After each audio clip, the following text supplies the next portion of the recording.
Thank you to Null and Reboot and the Holocaust Museum for hosting this screening of my good friend Mickey's movie. I've known Mickey for quite some time. He actually wrote the book on which we based Pitch Perfect. So we've been friends for a long time, had a lot of success together. And this is your directorial debut. It is. And sitting, watching it next to you, my heart was beating out of my chest. Why? I just always want to make you proud. I don't know. Oh my I just feel like you rescued me out of like a cubicle in New York and changed my life. And I always feel like I want to do right by you. Oh my goodness. Well, I think you did right by a lot of things with this piece. Why did you feel like this had to be the one that you directed, and what brought you to this story? It sort of started, it started with two ways. One, about 20 years ago, I went to the Anne Frank house. And I went alone, and I was just out of college, and I cried, all the things you expect is going to happen at the Anne Frank house. And then you do exit through the gift shop. And I remember being like, well, that's kind of weird. Like, who would buy this stuff? Like, it was weird. And that image always stuck out for me. And then in 2020, there was a study. It was the first 50-state study of young people and their knowledge of the Holocaust. And it revealed horrifying statistics, more than 2/3 of young Americans couldn't tell you how many Jews were killed in the Holocaust. 11% really did believe Jews caused the Holocaust. The study made international news, and it stuck out in my mind, like, how do we make a difference? And I didn't want to make an educational film by any means, but I felt like the way to get to young people is through comedy. So you speak this comedic language that they understand, to disarm them, and then you hit them with this message. That's it. And I got Reboot Studios, they were launching a studio, they put out a call for entries. I submitted this sort of crazy idea of the Anne Frank gift shop, and they were lucky. I was lucky that they took a chance. That's really amazing.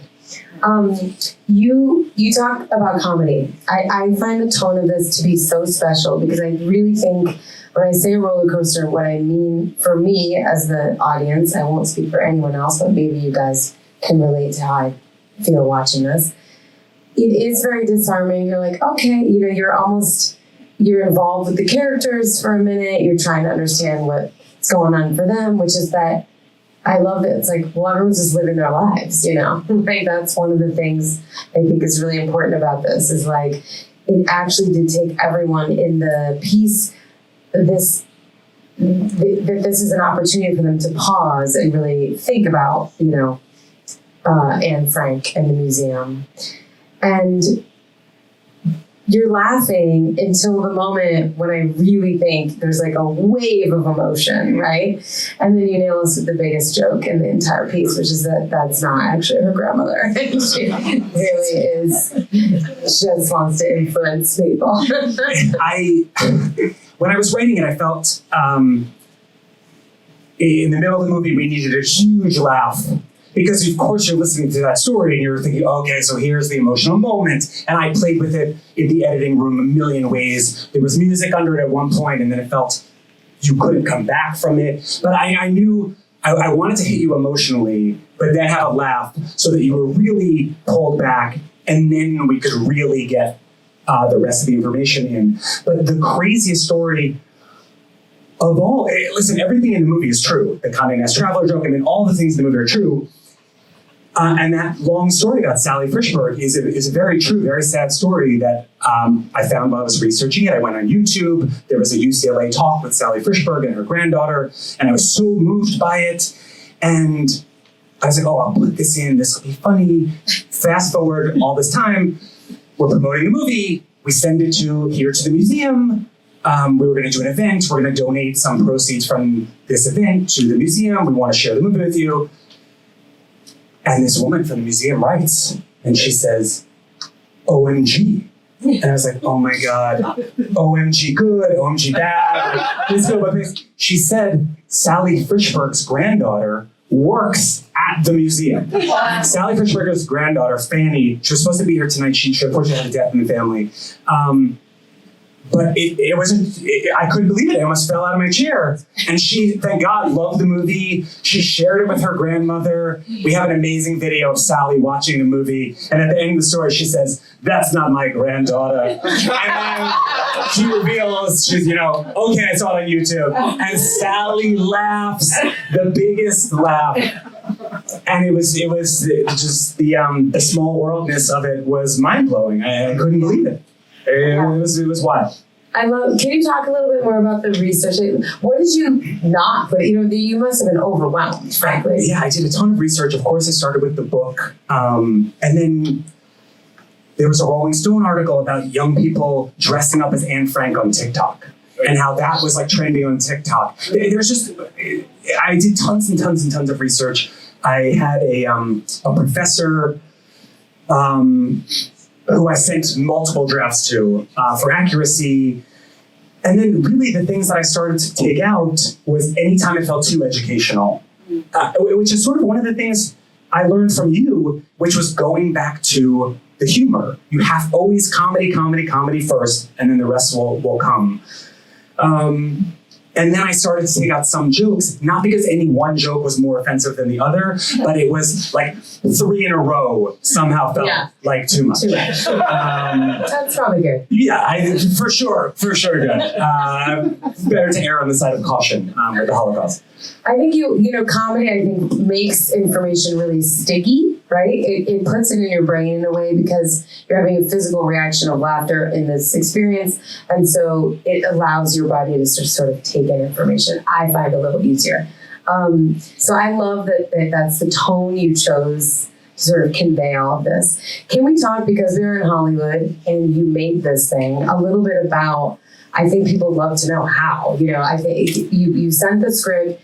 How long did you have the script before you figured out how it was going to get financed? How did you get these collaborators? You have such recognizable people. Kate Burton's in the thing. It's amazing. We got so lucky in so many ways. I always say that making independent film is a game of chicken. You just say, we're shooting on December 10th and 11th. And you're just telling people, like, we don't have the money, we don't have the gas, but you just keep saying, like, no, we're shooting on December 10th and 11th. And then, we had a small bit to start with. I went back to Reboot and said, hey, like, this is your first thing, pony up. If you really believe in it, I'd like a little more money. So they got a little more. And then I sent it to the script to a bunch of people. Everyone says, oh, of course, I have so many people I'm going to send this to. And then you never hear back from any of those people.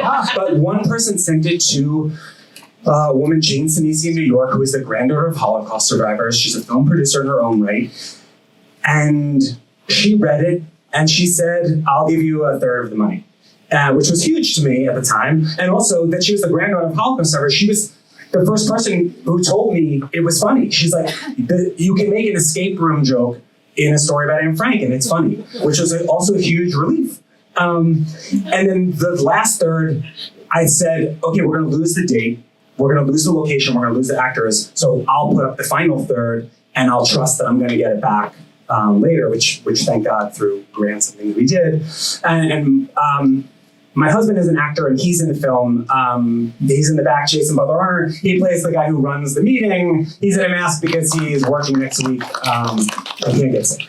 But he, through a lifetime of working, knows actors, and we sent it to people. Ari Grainer said she would do it, and then the pieces fell into place. But we got so lucky with the cast. And we shot in 2 days here in LA. Did your connection as a Jew to the material, is that partly why you felt like this had to be something that you needed to direct? I felt strongly as a Jewish person. When I read those statistics, I was horrified. I was really, and it's only sadly become more timely since. I keep saying at these events, the events of the world lately have reminded people what is at stake. So it did feel important. And I also feel very grateful for events like this. We had an event, Steven Spielberg's family has a kosher restaurant. The Milky Way, I don't know if anyone has been, in Beverly Hills, or Pico Robertson, food's delicious, A+ latkes. But we had an event there, a screening of the movie. And it was the first time I had been in a group of people since the events of October 7th.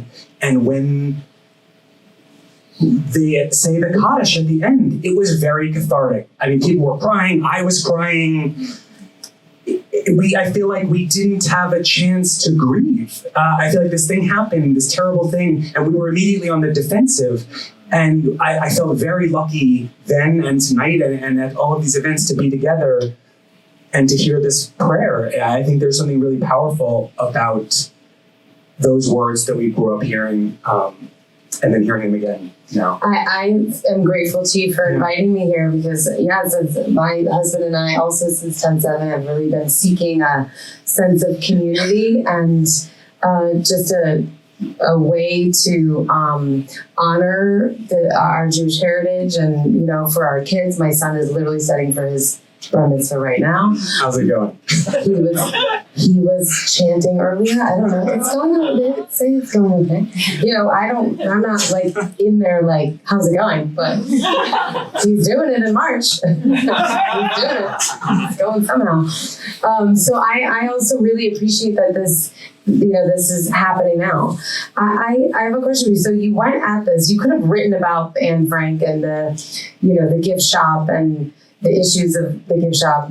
I love that you made this kind of about marketing the Holocaust, right? Like marketing and how everything is sort of about messaging. Yeah. Talk to me a little bit about what you wanted to say. It seems like you believe strongly that reaching young people, especially, which as you say was a problem you're trying to solve as an artist, was first about comedy, but do you believe you gotta do TikTok? I love the cat at the end. Some of these ideas, I'm like, they're not bad. Which also, we did ultimately share it with the Anne Frank House. I got an email one day on LinkedIn. We were lucky, we got some early press, and I just got a random message on LinkedIn from the head of the communications office at the Anne Frank House in Amsterdam. And it said, we have been reading with great interest this movie, we would like to see it. And I was just like, I like your accent. Yes, I am available. Anyway, I sent it to Noam. The producer was like, oh God, no. And he's like, we should send it to them right away. Rip the Band-Aid off. We knew we were gonna have to do this at some moment. So I just sent it, it helped that we had just won an award at a Jewish film festival. So it's like, you're right on the heels of winning this award. We'd love to share it with you. Oh God. And I heard nothing for 3 days. And every morning I would wake up. I was like, oh my God, we're in so much trouble. Yeah. And then on the third day, I got an email back from them. Thank you so much for the movie. We have had these conversations many times in our own office, and we very much enjoyed the insight and the jokes. And we have one concern. I was like, oh my God, scrolling down, one concern. And she said, the closed captioning is not very good, and it would be better if the closed captioning, so all the jokes would land. And I was like, oh my God, thank God. It resonated with her. She admitted this is problems we're all facing, conversations they're having, and she thought it was funny. So I felt like it was a huge relief. That's a huge win. You must be so proud. Yeah. Huge win.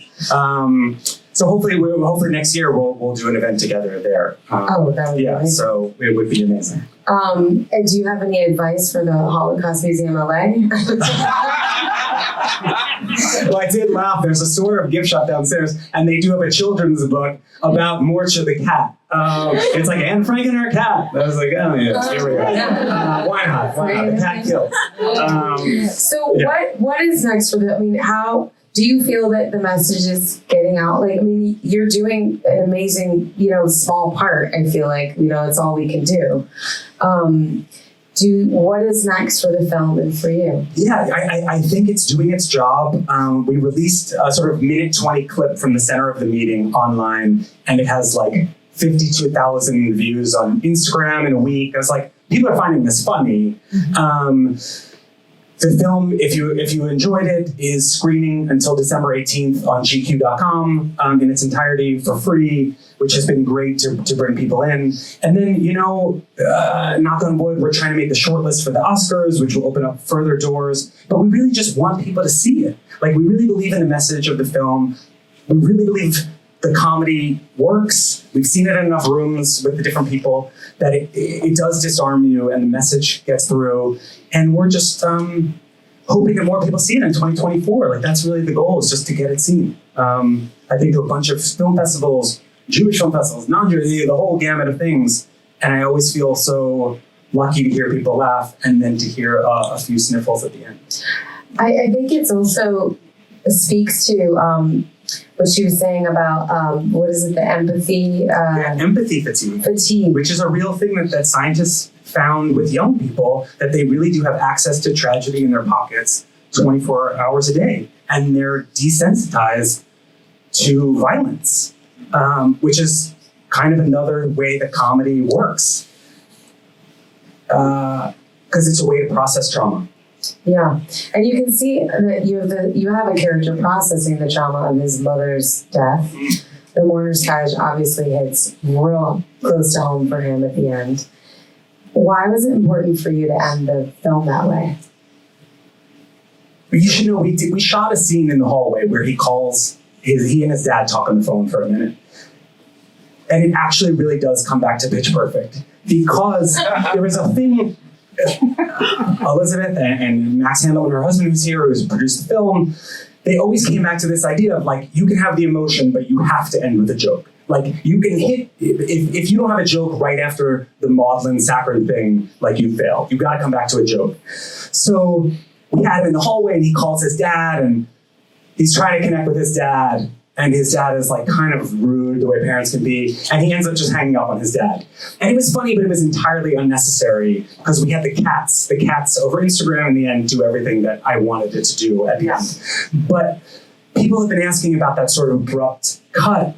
And there's a moment in the movie that you may or may not have caught. It happens very quickly where he says, you know, Anne's father, they were locked in this attic together for 2 years. And Anne's father read the diary and after Anne had passed, and he said, I don't know my own daughter. That's a true thing that he said. And we'll never know what conversation Anne and her dad would have had after. Like, I'm sure she would have talked to him and forgiven him. Like, who knows? But that conversation obviously never could happen. And thankfully, knock on wood, we live in a time where this guy can have that, he will live to have the conversation with his dad. That's awesome.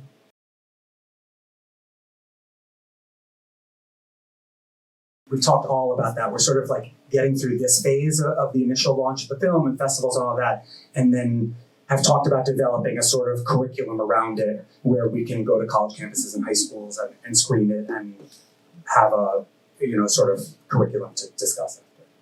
Do you hate influencers, or are you? My thing about the influencer is I think she's actually the smartest person in the room. Yeah, she kind of is. Like, which is kind of, we got so lucky with Mary Beth Barone, who plays her. She was the last part we cast, basically because I don't know 29-year-old people. At this point, I knew one amazing comedian who was unavailable because she was shooting a TV show that weekend. Anyway, but Mary Beth is a stand-up comedian. She was on Jimmy Fallon. She, like, destroyed on Fallon. She's an amazing young comedian. But I talked with her about it, you know, whispered in her ear beforehand, like, don't forget, you're the smartest person in the room. Like, you speak the language, you have the ideas, like, never forget that you're right. Yeah, she's great. She's fantastic. Yeah, go ahead.